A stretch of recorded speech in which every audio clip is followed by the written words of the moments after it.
Hello everyone, welcome to Saroj Mishra YouTube channel में। YouTube channel पर आप सभी का बहुत बहुत स्वागत है। बहुत ही जबरदस्त वैकेंसीज आई हुई हैं। सर्वोच्च न्यायालय सुप्रीम कोर्ट ऑफ इंडिया की तरफ से परमानेंट पोस्ट है और इसमें ग्रेजुएट भी अप्लाई कर सकते हैं। मतलब मिनिमम आपके पास ग्रेजुएशन होना चाहिए, स्नातक की डिग्री किसी भी विषय से, किसी भी सब्जेक्ट से। अब अगर आप पोस्ट ग्रेजुएट है, मास्टर डिग्री होल्डर है और आप अप्लाई करना चाहते हैं तो आप भी अप्लाई कर सकते हैं। अब जैसे काफी सारे कंपटीशन की तैयारी आप कर ही रहे होते हैं, तो सर्वोच्च न्यायालय में अगर वैकेंसीज आई हुई है तो इस अपॉर्चुनिटी को मिस नहीं करना चाहिए। सुप्रीम कोर्ट ऑफ इंडिया में अगर आपको काम करने का मौका मिले तो इससे बेहतरीन अपॉर्चुनिटी और कुछ हो नहीं सकती है। तो ये अपॉर्चुनिटी मिस नहीं होनी चाहिए किसी भी तरीके से। चलिए देख लेते हैं डिटेल्स की। ग्रेजुएशन चाहिए और क्या क्या उसके एलिजिबिलिटी क्राइटेरिया में, एज क्राइटेरिया क्या है, और भी अगर कुछ चाहिए तो फ्रेशर बिल्कुल अप्लाई कर सकेंगे। 3 अलग अलग पोस्ट हैं जिनमें 2 पोस्ट के लिए फ्रेशर, मतलब जिनके पास कोई भी वर्क एक्सपीरियंस नहीं है, वो भी अप्लाई कर सकते हैं। सैलरी 91,100 हाईएस्ट सैलरी है जो स्टार्टिंग में ऑफर होगी। बाकी डिटेल आगे वीडियो में चेक कर लेते हैं। भारत का सर्वोच्च न्यायालय supreme court of India, supreme court of India से आज 3 दिसंबर 2024, 3 दिसंबर को ही नोटिफिकेशन रिलीज हो गई है एंड 4 दिसंबर से आप ऑनलाइन एप्लीकेशन कर सकते हैं। तो सीधे डायरेक्टली एडवर्टीजमेंट ही डाउनलोड कर लेते हैं और एडवर्टीजमेंट में जो चीजें लिखी है वो पढ़ लेते हैं। इसमें आप देखेंगे सेंटर्स जो बनाए गए हैं, ऑफकोर्स एग्जाम तो होंगे। 3 फेजेज हैं, एक तो आप एग्जाम होगा और उसमें और 2 चीजें होंगी, तो वो देखते हैं आगे। 23 सेंटर्स बनाए गए हैं, 16 स्टेट में जो है एग्जाम कंडक्ट कराए जाएंगे। तो इसमें अहमदाबाद, अंबाला, बेंगलुरु, भोपाल, भुवनेश्वर, चेन्नई, दिल्ली, एर्नाकुलम, गुवाहाटी, हैदराबाद, जबलपुर, जयपुर, कानपुर, कोलकाता, लखनऊ, मुंबई, मैसूर, नागपुर, पटना, प्रयागराज, पुणे, उदयपुर एंड विशाखापट्टनम। तो ये सब जो है ना सेंटर्स बनाए गए हैं। तो लगभग सभी बड़े बड़े जो सिटीज है ना उनको सेंटर बनाया गया है, जिससे कोई प्रॉब्लम नहीं होगी जो भी अपियर होना चाहते हैं। अब 3 अलग अलग पोस्ट है तो उनमें थोड़ा डिफरेंस है कि किसमें क्या एलिजिबिलिटी के साथ, मतलब किसमें क्या सिलेक्शन क्राइटेरिया रखेंगे, थोड़ा बहुत फर्क है। ठीक से समझेंगे तो 3 अलग अलग जो पोस्ट हैं वो क्या क्या है वो देख लेते हैं। न्यू दिल्ली, डेटेड December 3, 2024, 3 दिसंबर को ही supreme court of India advertisement जारी हुई है। जो कट ऑफ डेट रहेगी एज कैलकुलेशन के लिए या क्वालिफिकेशन के लिए, वो 31 दिसंबर बता रहे हैं। मतलब जो भी क्वालिफिकेशन मांग रहे हैं या एलिजिबिलिटी मांग रहे हैं उसके लिए कट ऑफ डेट है 31 दिसंबर 2024 तक। मतलब आपकी क्वालिफिकेशन कंप्लीट हो चुकी होनी चाहिए। अब 1 बाय 1 देखेंगे। इसमें court master short hand group A gazetted post है, सीनियर पर्सनल असिस्टेंट है एंड पर्सनल असिस्टेंट है ग्रुप बी। अब अगर आप देखेंगे जो पहला जो पोस्ट है कोर्ट मास्टर शॉर्ट हैंड, इसके लिए पे लेवल 11 दे रहे हैं। पे लेवल 11 67,700 ये बेसिक पे है, ये बेसिक पे है। और अभी इस पे अगर ग्रॉस सैलरी आप देखेंगे तो 91,000 मिनिमम बन रहा है ग्रॉस। इससे ज्यादा बन रहा है क्योंकि अभी तो डीए भी बढ़ रहा है। तो 67,700 की बेसिक पे 91,000 रुपए आपको स्टार्टिंग सैलरी होती है।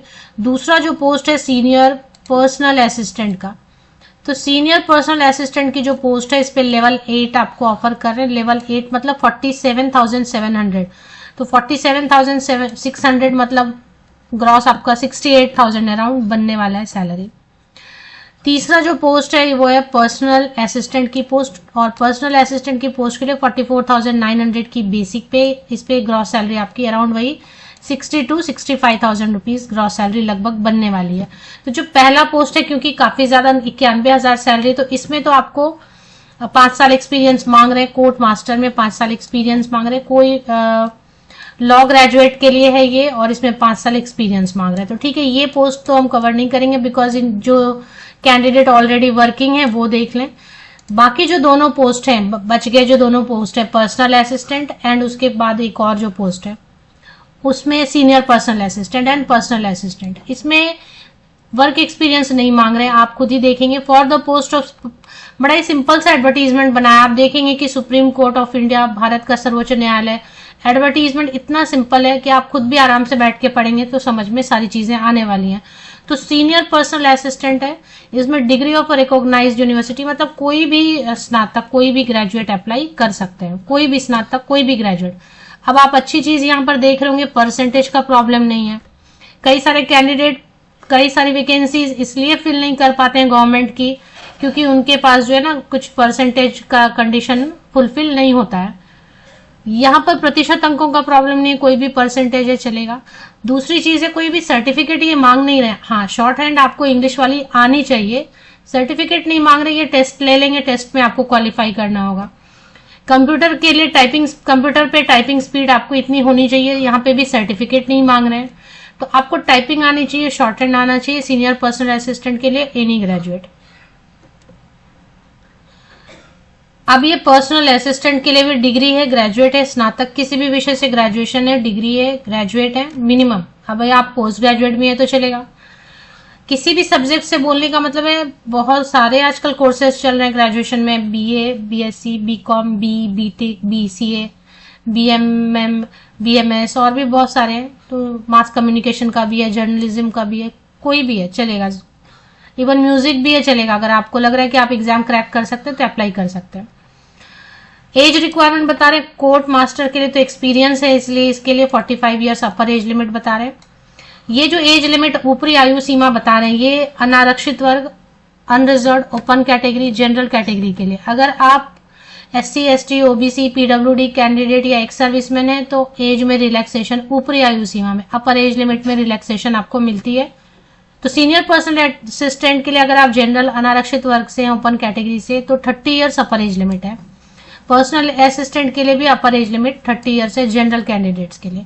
अब एज में relaxation government of India norms के हिसाब से अगर आप देखें तो SC, ST कैंडिडेट को 5 साल की छूट मिलती है, तो ऊपरी आयु सीमा में आप +5 कर लीजिए।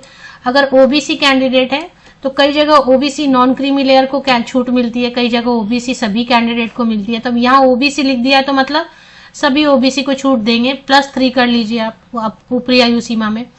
PWD अगर जनरल है तो +10 कर लीजिए, और अगर SC, ST PWD कैंडिडेट है तो और भी ज्यादा रिलैक्सेशन मिलेगी। एक सर्विसमैन है, सिलेक्शन क्राइटेरिया अगर देखना चाहें तो कोर्ट मास्टर के लिए तो चेक नहीं करेंगे, जिनके पास एक्सपीरियंस है वो चेक कर लें। इसके बाद देख लेते हैं डायरेक्टली सीनियर पर्सनल असिस्टेंट के लिए और पर्सनल असिस्टेंट के लिए। तो क्योंकि टाइपिंग स्पीड मांग रहे हैं तो उसकी टेस्ट लेंगे कंप्यूटर पे, 10 मिनट्स आपको देंगे, और ये जो है आपका 10 मार्क्स का रहेगा। क्वालिफाइंग रहेगा, ये 5 मार्क आपको मिनिमम लाना रहेगा, तो ये आप क्वालिफाई हो जाते हैं। शॉर्ट हैंड इंग्लिश में टेस्ट रहेगा, इसके लिए आपको 7 मिनट्स मिलेंगे। एंड इसके लिए जो विदाउट मिस्टेक 100% ग्रेडेशन वगैरह किया है, तो ये तो एक टाइपिंग रहेगा टेस्ट कंप्यूटर पे इंग्लिश का, वो आपको क्वालिफाई करना है। शॉर्ट हैंड टेस्ट रहेगा, वो आपको क्वालिफाई करना है। और इसके बाद एक रिटन एग्जामिनेशन रहेगा जो कि मल्टीपल चॉइस क्वेश्चंस रहेंगे, वस्तुनिष्ठ प्रश्न ऑब्जेक्टिव टाइप, जिसमें 50 जनरल इंग्लिश रहेंगे, 25 जनरल एप्टीट्यूड रहेगा based on logic reasoning, 25 general knowledge रहेगा, 100 मार्क का क्वेश्चन, और इसमें क्वालिफाई करने के लिए 50 मार्क्स लाना होगा, ऐसा रहेगा। रिजर्व कैटेगरी के लिए 45 मार्क्स लाना होगा। 1 आवर 45, पौने 2 घंटे का वक्त आपको मिलेगा। और कंप्यूटर नॉलेज टेस्ट भी होगा, उसमें एक और टेस्ट होगा जिसमें कि कंप्यूटर नॉलेज टेस्ट अलग से करेंगे, मतलब टाइपिंग अलग हो गया और कंप्यूटर नॉलेज अलग हो गया, जो 10 मार्क्स करेगा। और इसके बाद फिर इंटरव्यू भी लेंगे, इंटरव्यू लेंगे 30 मार्क्स का, और क्वालिफाइंग इसमें 15 मार्क्स रहेगा। रिजर्व कैटेगरी के लिए 13.5। तो बहुत सारी चीजें इसमें, पहले टाइपिंग टेस्ट होगा, फिर उसके बाद फिर शॉर्ट हैंड टेस्ट होगा, फिर रिटन टेस्ट होगा। लेकिन रिटन टेस्ट में देखें सिलेबस ज्यादा नहीं है, बहुत कम है। General English, general aptitude, logic, reasoning, general knowledge, और कंप्यूटर का तो वैसे भी पढ़ते ही है, कोई भी एग्जाम देते हैं तो कंप्यूटर पढ़ते ही है।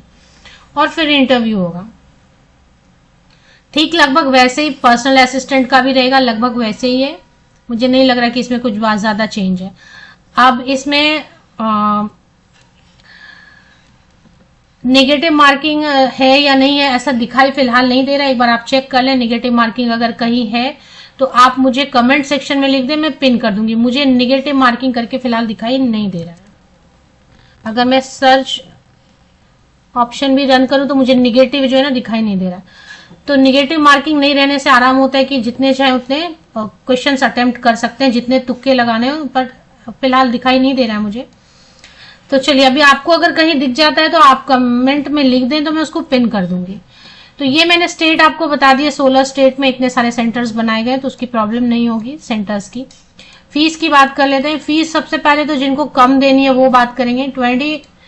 पेज नंबर 6 पे दिया है 250 रुपए, 250 रुपीज अगर आप SC ST एक्स सर्विसमैन या PWD कैंडिडेट हैं या डिपेंडेंट ऑफ फ्रीडम फाइटर हैं, और प्लस बैंक चार्जेस भी लेंगे तो समझे कि अराउंड 280 290 के अराउंड हो जाएगा। SC ST ex serviceman PWD candidate. अब यहाँ देखिए, महिलाओं को, फीमेल कैंडिडेट को ऐसा रिलैक्सेशन मिलना चाहिए, एज में भी नहीं दे रहे हैं, प्लस जो है अलग से प्लस फीस में भी नहीं दे रहे हैं, जबकि मिलना चाहिए। तो अब अगर जनरल OBC EWS कैटेगरी के कैंडिडेट है तो 1000 रुपीज आपका फीस रहेगा, और प्लस अगर बता रहे हैं कि कुछ बैंक चार्जेस भी लेंगे तो थोड़ा जो भी बैंक चार्जेस 100 रुपीज तक आप समझ ले, या 40-50 रुपीज जो भी लेते होंगे, तो वो समझे आप 1050-80 तक रहेगा, मतलब 1000 अराउंड रहेगा। ये फीस नॉन रिफंडेबल रहती है। एक बार आपने पेमेंट कर दी तो वो आपको किसी भी कंडीशन में वापस नहीं आएगी, मतलब आप विड्रॉ करना चाहते हैं या एग्जाम नहीं गए वगैरह, तो किसी भी हालत में वो आपको। तो अभी जब मैं वीडियो बना रही हूँ तो ये 3 दिसंबर को मैं बना रही हूँ, तो लिंक ऑनलाइन एप्लीकेशन की जारी नहीं हुई है। 4 दिसंबर से ऑनलाइन एप्लीकेशन की लिंक जारी हो जाएगी। 25 दिसंबर तक आप ऑनलाइन एप्लीकेशन कर सकते हैं। सर्वोच्च न्यायालय में है तो वहीं पर जॉब लोकेशन रहेगी।